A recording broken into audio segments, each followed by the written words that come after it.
on oral sotalol, and few weeks later the patient came up to our hospital and was admitted to the hospital with insistent tachycardia, and was kept on oral verapamil for weight control and scheduled the next day for EP study using 3D electroanatomical mapping using Carter 3 system. And that was his ECG after the oral verapamil. The ventricular rate was completely controlled, and we can see that the patient actually suffered from atrial tachycardia.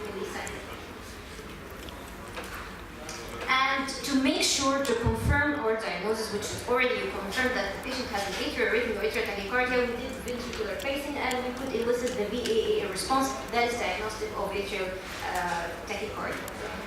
The first step we did during cartal mapping, that we did the right atrial activation map first, and this is the right atrial activation map.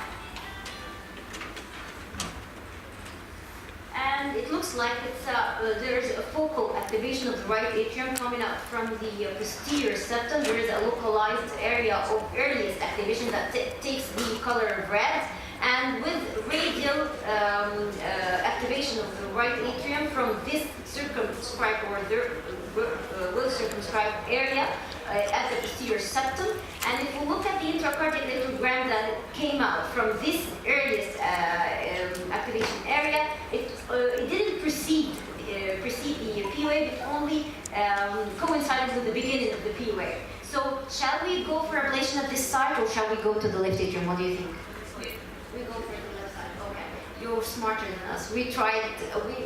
We were convinced with this, but we give it a try. Just one application or two applications, and it didn't work. Of course, it didn't work. So we went into the left atrium. What about the treatment? And we did it when we went to the left side, because if you look here, it looks like it's a focal tachycardia, and the right atrial activation actually we only mapped less than 50% of the tachycardia. So we didn't have the idea that we have a macro reentry at this point. But I'll tell you when we went to the left atrium what happened. And this is the propagation map of right atrial activation, and this is the ablation catheter at the site of the try to ablate. This right pulmonary vein.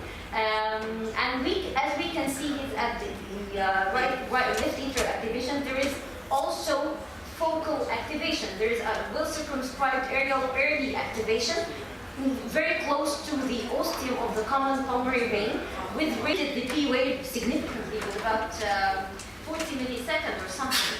But we noticed something very peculiar. So this is a focal atrial tachycardia coming out of the right pulmonary vein, but during the activation map, we could map more than, or almost 95% or more than 95% of the tachycardia cycle length.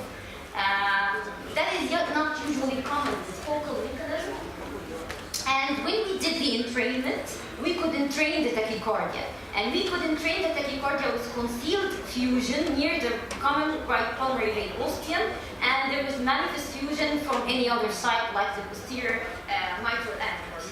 So we have a CAR2 activation map that shows a focal tachycardia, focal mechanism, and electrophysiological properties that coincides with macro reentry, not doesn't go with focal mechanism.